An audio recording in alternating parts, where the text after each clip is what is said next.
How do I explain my job? Imagine you work at a convenience store, and the sodas in the fridge started talking to you. It's kind of like that. Yeah, I think that about sums it up. But instead of a cashier, I'm a mortuary assistant. I work in a morgue under a hospital, and a few months back, the corpses started talking to me. Now, I know that sounds unbelievable, psychotic, unhinged, but honestly, the dead bodies sitting up and spilling their guts, it isn't even the worst part. It's the things they tell me that make my guts twist. I guess I should start at the beginning. I've always been a good listener. That's one of those natural skills that you can't really learn, you're just born with it. The shoulder to cry on, the sympathetic ear, or any other body parts that can be a cushion for someone's thoughts, desires, and fears, that's me. I remember being around 12 or 13 years old and having a deep, serious conversation with my father. Conversations that a man probably shouldn't be having with his son. But, our relationship was always different. Growing up without a mom will do that, I guess. We were always more like friends than a dad and his kid. We'd talk about Dad's life, his work, how much he missed Mom. Sometimes, how much he really wanted a drink. But I thought it was all for the better. I wouldn't be where I am now if I didn't turn out the way I did. I wouldn't have been blessed. In the beginning, being a corpse handler was something that I sort of fell into by complete accident. I was young at the time, barely starting college. My then girlfriend had a dream of opening her own funeral home. And in a stroke of complete genius and infatuation, I decided that I'd join her. We'd complete school together and start our own joint venture, a funeral home to call our own. The stuff of romance. Well, as you can guess, things didn't work out between us in the end. But I did find that I was honestly fascinated by the job. I'd always been interested in that stuff since Mom died. I was never someone who got queasy at the sight of a bloody injury or a nasty car accident. The first time I actually worked on a dead body, it just felt natural to me. It felt as natural as, well, listening to people's problems. I've spent my entire life as a kind of sounding board for the people I care about. Everyone trusted me with their deepest secrets. I don't even think it's that I give the best advice, or have the perfect solution to every problem. I usually don't, if I'm being truthful. But sometimes, people just need to be heard. Lately, though, when it comes to my work, my listening skills have been a bit of a problem. I was more than happy being a low-level assistant. I just wanted an easy job that would let me turn my brain off as I wheeled bodies around. The atmosphere and pace of this type of gig, it suited me just fine. That's how I started in this field, and it's pretty much where the normal part of this story ends. Things just got so much worse. I'd been working at a hospital in St. Clair and slinging dead bodies around for about 3 years when they asked me to swap to the night shift. Thought about it for a bit. Pay was better by a few dollars, and I've always been a night person on top of everything else, so I agreed. I didn't even have any of the typical fears or hang-ups you'd expect. The idea of being alone at night with tons of dead bodies didn't really scare me. I knew that the corpses were just that, dead. At least I thought so. God, if I could go back in time, I'd strangle myself on the spot before accepting this job. So like I said, things started out normally enough.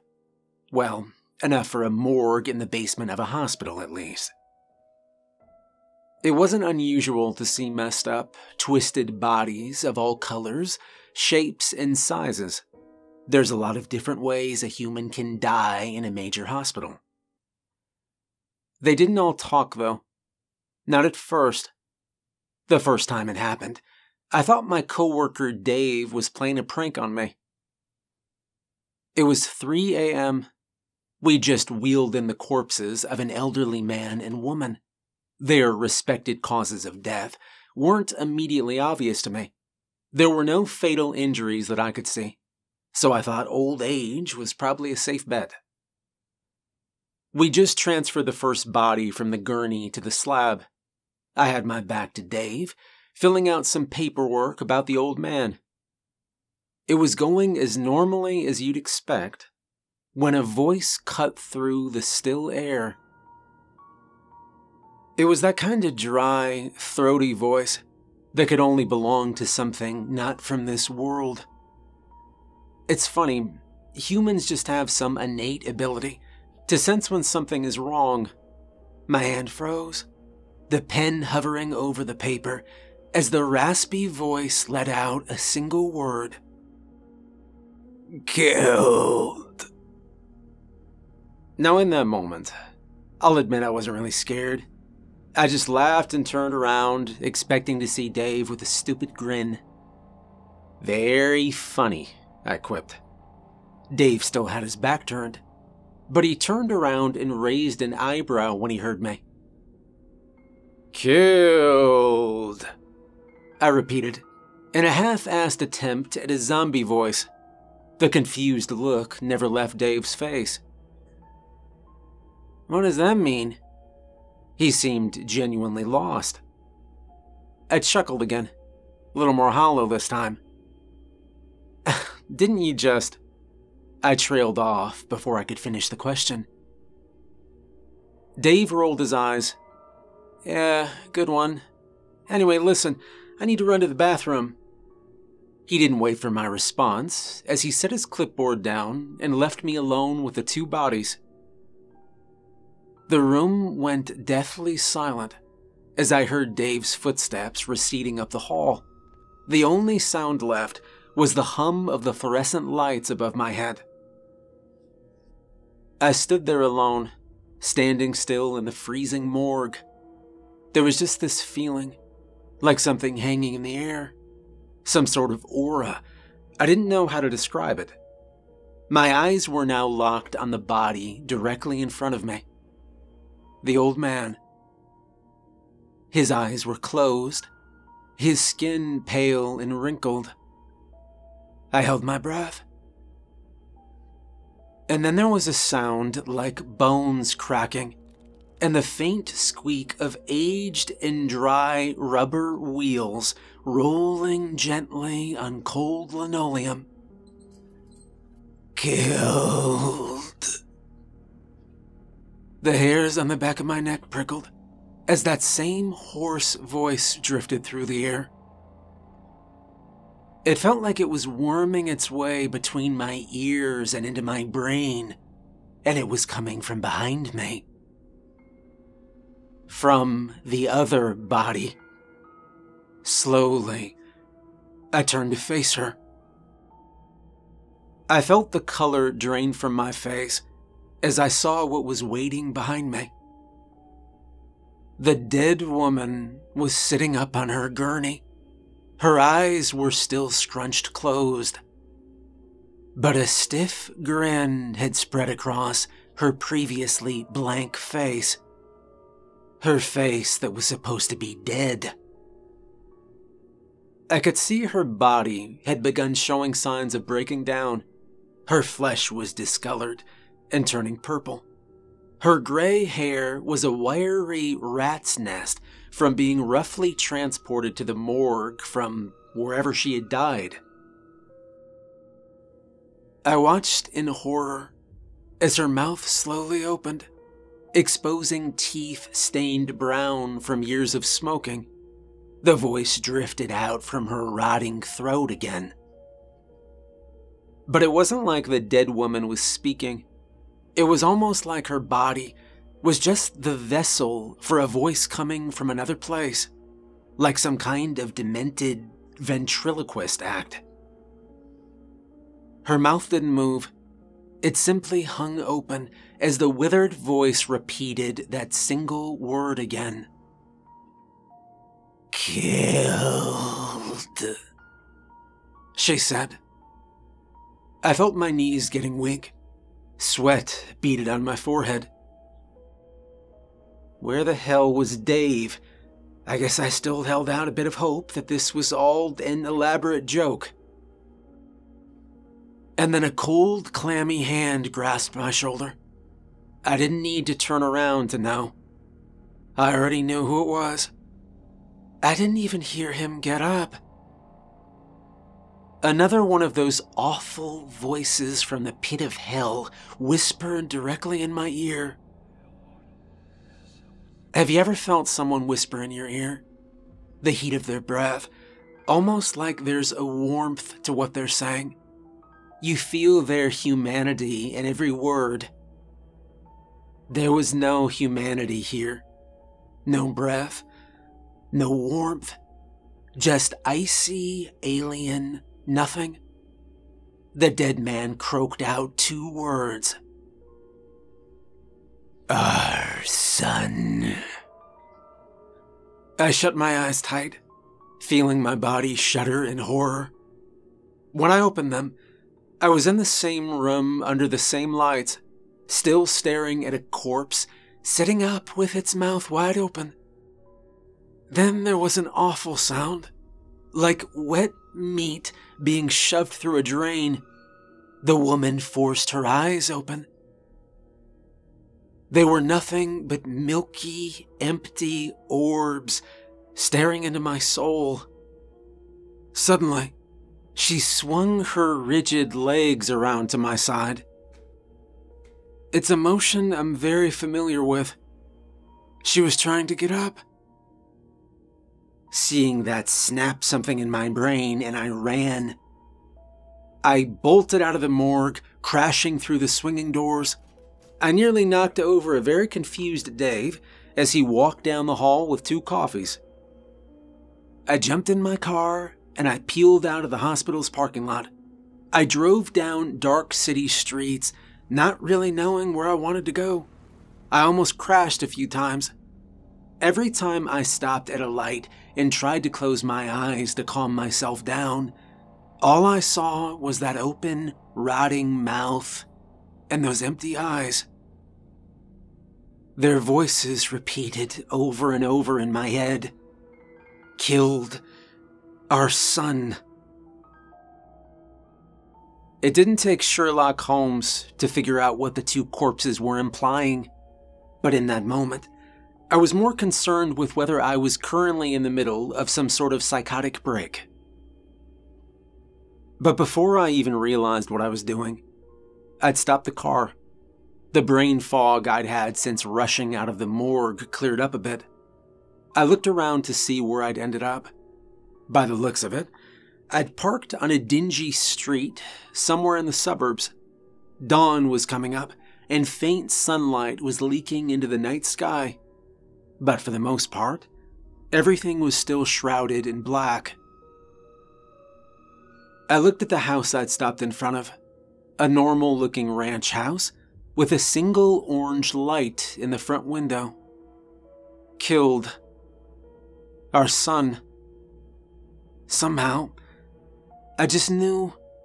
It felt like I didn't have control of my own body as I shut the engine down and left the car.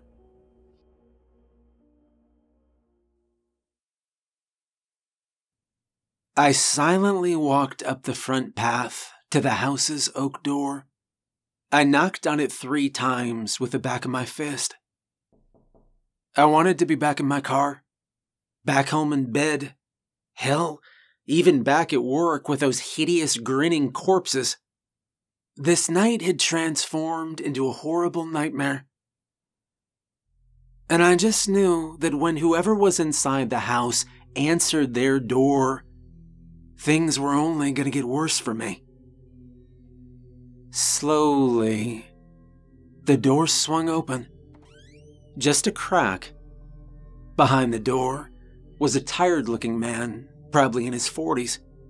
His eyes were wild. his brow furrowed in suspicion. He looked like he hadn't slept in days. It explained why he was up at 4:30 in the morning anyway. It's probably hard to get a good night's sleep after you've just murdered your parents. I guess neither one of us was really thinking straight in that moment. Who answers the door for a stranger in the middle of the night? When our eyes locked, a vision began playing in my brain. It was a perfect recreation of what had happened. I saw the old couple, the two corpses in my morgue, but alive. They're both laying in bed, elderly and sick, and waiting on their son to take care of them. I saw the man in front of me. He was frustrated and fed up. I saw him placing a pillow over his mother's face. And then when she stopped moving, he walked across the room and did the same to his father. The man's expression changed from suspicion to confusion as he saw my face glaze over. Our eyes were still locked, and it was like I could see him, but also through him as the vision played out in my head. I wondered why he'd done it. I suppose caring for one sick elderly person takes a lot of something, let alone caring for both of them at once. Or maybe he'd always hated them. The vision I was seeing didn't give any context or explanations, no excuses or justifications. All it showed me was a horrific tragedy playing out to its end. I still had that feeling of being a passenger in my own body as I shouldered my way into the house. It caught the man off guard, and it sent him stumbling back into the foyer. He tried to say something, grabbing at a side table to steady himself. I wasn't a big guy, but the killer was downright puny. I was on top of him, grabbing fistfuls of his matted hair before he could stop me. I don't even know when I started raising my fists up and down, smashing his skull into the floor again and again. At first, between the wet thwacks, I could hear him asking who I was, what I wanted. I didn't even really know the answer to those questions. In that moment, I felt strangely disconnected from the entire thing. I smelled the dark, fresh blood that leaked from the man's crushed skull. I heard the sharp cracking gradually soften as his skull became a lump of jelly. I watched the life leave his wide, terrified eyes. But at the same time, it was like I was watching a scene play out on a TV show. I stared at the stranger I'd become. Blood splashed into the air, dotting my arms and face red. Finally, it was done. I released my vice-like grip on the man's hair. His fractured skull dropped into the puddle of blood with a wet thud. Suddenly, I was back in control. Back in the moment, not just watching it. I staggered backwards, setting myself against the wall. All I could do was sit and stare at what I'd done. What had I done? I was looking at a dead man that I'd just beaten to death with my bare hands. But it didn't really feel like I was the one who did it. I wasn't sure how much of my actions had been under my control from the moment those two bodies started speaking to me. Through the days, I suddenly felt a chill seeping through the air, like that chill I felt in the morgue before this all started. I looked to my left, then to my right. I was still in the man's foyer, but it suddenly seemed so much larger and darker than before. I looked at the man and had to stop a scream. Standing above the dead man, against the dark nothingness the house had become, was the old couple. It was the two rotting corpses that had sent me on this mission. They were here, standing above the body of their son. A too wide smile was stretched across the woman's face, while the man's face remained blank.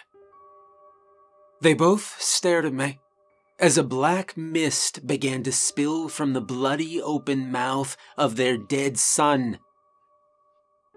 I watched it rise in small wisps and eventually grew into a hazy black form in the shape of a human. The woman stepped forward. Each step shook as she used legs that were no longer meant to function. She reached out and caressed the cloudy figure with her hand. Her massive grin somehow grew even wider as she did. By now, there was just a solid wall of black surrounding us. There was no trace of the house that we should be in, and out of this thick darkness, a massive skeletal hand suddenly reached out. I was frozen to the spot. I wondered if I was actually dead myself. At this point, I'd take that over being clinically insane. The hand was easily 5 times larger than my own head. It's attached to a bony arm that seemed to stretch forever back into darkness. The fingers ended in sharp claws, and the bones themselves looked dry and rotten, like this thing, whatever it was, had been around for centuries. In one quick motion, the giant claw wrapped closed around the mist creature and dragged it back to where it had come. The man and woman shared one last look into my eyes. The old woman gave me a look that almost looked like gratitude. And then everything snapped back to normal. The skeleton creature, the dead couple, the mist figure, it all disappeared. It was just me and the bloody corpse of the man I'd just murdered. His body was still there. Dark blood still slowly leaked from his mangled skull. No matter how badly I wanted this to be a dream, the part where I killed him had been real. Finally, I felt like I had control over myself again. I stood and ran from the house, making a beeline for my car. I sped home as fast as I could. I'd call work tomorrow, come up with some excuse why I left early. But what did it matter anyway? I was sure the cops would be waking me up soon and arresting me for a murder. The entire drive home, I was torn between wanting to forget and knowing the full truth of what exactly had just happened. Had I been used to right some kind of universal wrong? How would I know the vision I'd seen of the man murdering his parents was even true? I stumbled into my apartment and I collapsed into bed. Thankfully, I fell into a deep, dreamless sleep as soon as I closed my eyes. When I woke up hours later, it wasn't because the police were breaking down my door. Instead, my phone was blown up with texts from Dave and my supervisor. I did hope that it was all a nightmare, but one look at the flaking, dried blood that covered me, it was enough proof. I shivered as I remembered that huge skeletal claw emerging from the dark.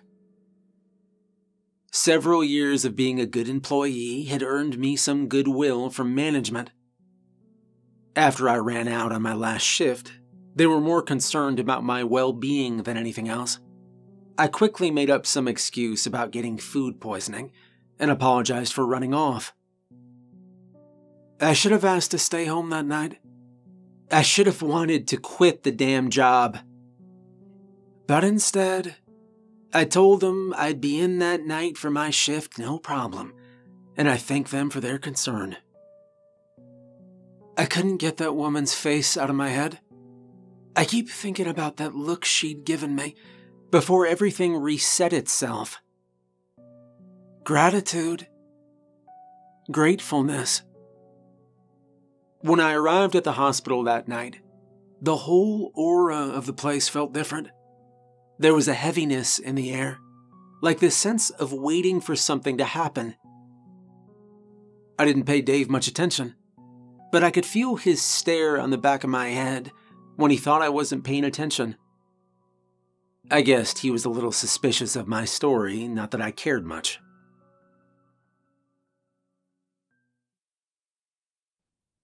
Surprisingly, the shift was pretty normal for the first couple hours.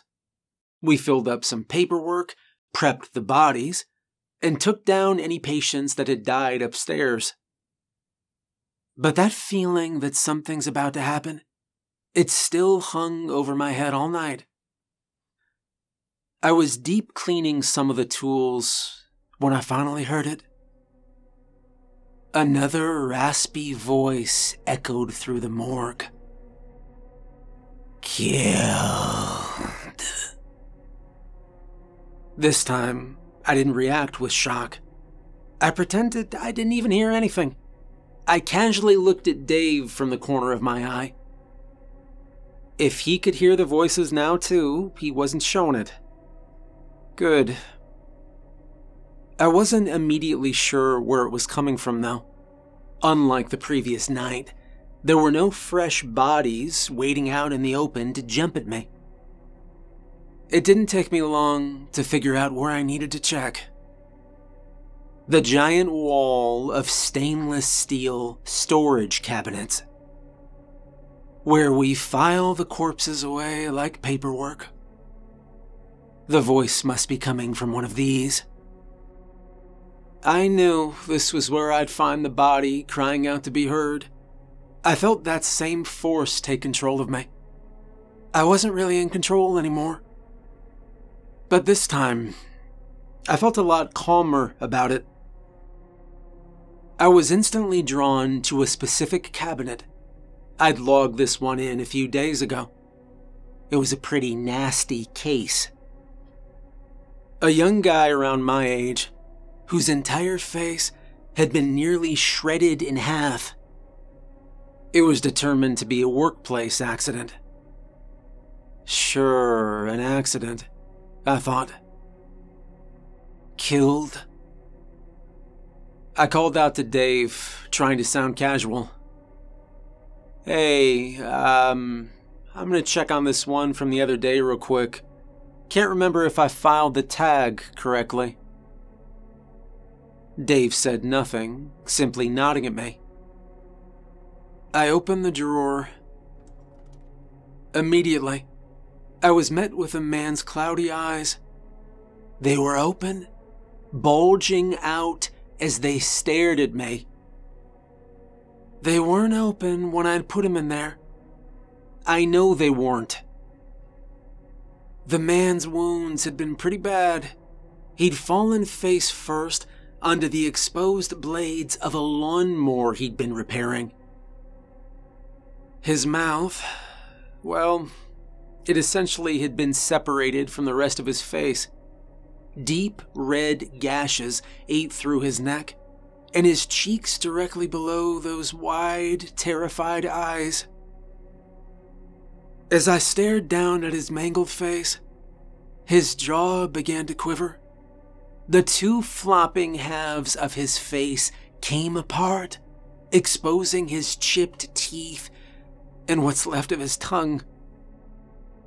Killed, he said quietly. I could barely understand him. I looked into his eyes, and then I nodded.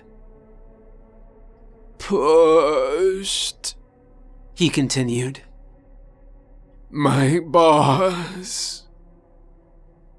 I didn't run out of the room in a panic this time. I simply shut the drawer, and I went about the rest of my shift. When I clocked out at the crack of dawn, I got in my car and drove. I drove until I arrived at another normal-looking house that I didn't recognize. I knew there was a man inside who'd done something horrible. This time, I didn't wait in confusion. I knew what I had to do. I smashed a window with my elbow, and I climbed into the house. As I dusted myself off, I saw a portly, middle-aged man sleeping in a recliner. A half-empty beer was clutched in one hand. Again, I had a vision. I saw him standing behind the dead man during work. A twisted snarl of rage came over his face as the dead man worked on the lawnmower. Soon, he got the blades running again. He wiped the sweat from his brow and smiled in satisfaction as the lawnmower sputtered to life. Suddenly, the fat man pushed him face first into the whirring blades. A massive spray of red colored the sky and coated the boss. Again, I wondered why, but only for a moment. I guessed it didn't really matter. People did horrible things to each other all the time. Those are just the facts. I walked over and grabbed the beer bottle from the sleeping man. Before he could wake up, I smashed it over his head. He jumped in confusion and pain, nearly falling off the recliner. I took the jagged half of the beer bottle that remained in my hand, and I plunged it into his neck again and again and again, until he stopped moving and gasping. I stepped back and waited. The room went dark. The man with a sliced face appeared, giving me that same look of gratitude. I smiled at him. The misty smoke figure rose from the fat man's mouth. I'm still not completely sure what it is. His essence, his soul, his crime, maybe. A manifestation of the evil he'd done.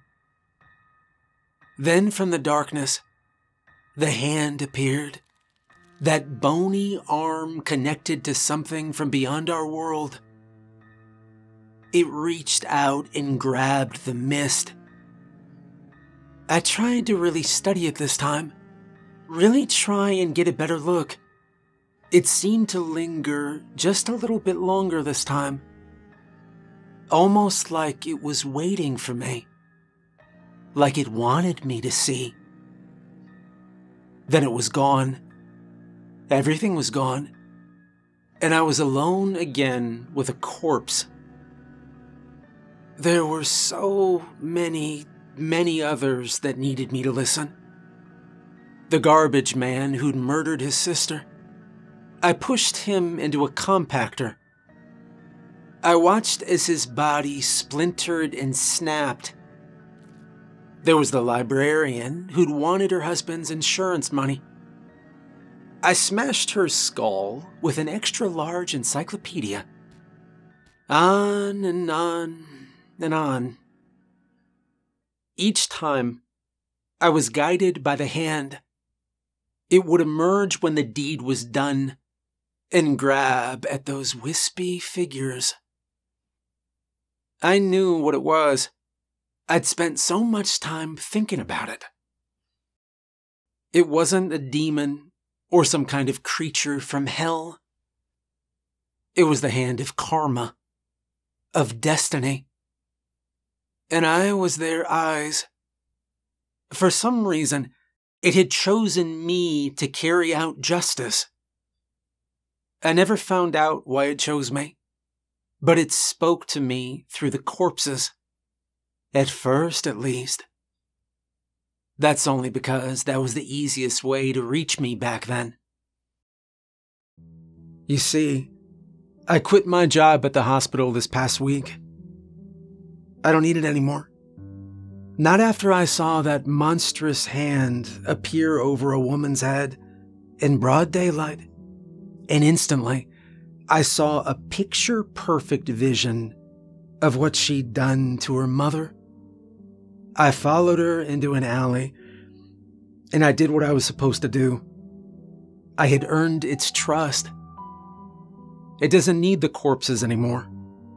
Now, it can appear to me whenever it needs to, send me after whoever it wants. It shows me all the awful things you're all doing, the horrible messes you leave me to find, and how you should be punished. And when it speaks to me, I do what I do best. I listen.